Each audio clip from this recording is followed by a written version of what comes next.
Rahman railway হেডকোৱাৰ্টাৰত CME superintendent আছিলে। তেখেতৰ অসুস্থতাৰ হেতুকে হাৰ্ট ব্লক আছিলে, গতিকে মই ফেব্ৰুৱাৰীত স্বাগত হস্পিটেল মালিগাঁৱত অপাৰেশ্যন কৰা হৈছিলে।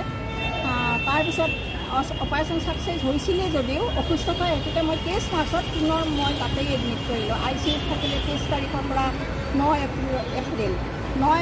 এপ্ৰিলত 10:40 PM তেখেতে মানে মৃত্যুক আঁকোৱালি ল'লে দুৰ্ভাগ্যবশতঃ। যিয়েই নহওক, মানুহ যিহেতু মৰিবই লাগিব, আমিও মৰিম, মেন ইজ নট ইমৰ্টেল, এইটো মই মানি ল'লোঁ। কিন্তু তেওঁলোকে মোৰ হাজবেণ্ডৰ গাৰ পৰা পেচমেকাৰটো চুৰি কৰিলে বেডতে। মই ভাবিছিলোঁ মৰ্গত ৰাখিছিলোঁ, ৰাতি বোধহয় মৰ্গৰ পৰা ছিকিউৰিটিবিলাকে চুৰি কৰিছে, কিন্তু নহয়, ডক্টৰে মোৰ আগত স্বীকাৰ কৰিলে, মানে জাহিদুৰ ৰহমানে, বাইদেউ ডক্টৰ দীপাংকৰ চৌধুৰী পূৰা ফেচ টু ফেচ কৰি দিছে, ডক্টৰ দীপাংকৰ চৌধুৰী চুৰি কৰিছে, বেডৰ পৰাই উলিয়াইছে বাইদেউ।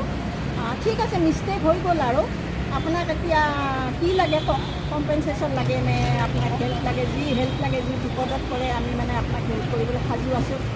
সেইটো আৰু আমি মানে লগে লগে গম পোৱা নাছিলোঁ যদিও আমি যেতিয়া ইছলামপুৰ হাজী মুছাফিৰখানাৰ সৎকাৰ কৰিবলৈ নিলোঁ, তেতিয়া আমি বুকুত মানে তেজৰ দাগ দেখিছিলোঁ। তেজৰ দাগটো বেছি দেৰি হোৱা নাছিল কাৰণে ৰঙা হৈ আছিলে, ক'লা হোৱা নাছিলে। তাৰপিছত তাতে আমি চেক কৰাত দেখিলোঁ এটা ষ্টিকাৰ মাৰা আছিলে পেচমেকাৰৰ জেগাখিনিত, আৰু সেই ষ্টিকাৰটো বৰ ধুনীয়া আছিলে, ডিজাইনেবল। সেইটো খুলি চোৱাত মানে তাতে হেৰি আছিলে, ডাঙৰ ডাঙৰ চিলাই আছিলে, কোনো ফিনিচিং নাই, মানে ডাঙৰ ডাঙৰ ফুটা ওলাই আছিলে আৰু কেঁচা তেজ মানে ওলাই আছিলে। গতিকে এইটো মই মানে এতিয়া ন্যায় লাগে, মই ন্যায় বিচাৰিছোঁ। আৰু চৰকাৰী কৰ্তৃপক্ষৰ ওচৰতো মই অনতি পলমে তেওঁলোকে যেন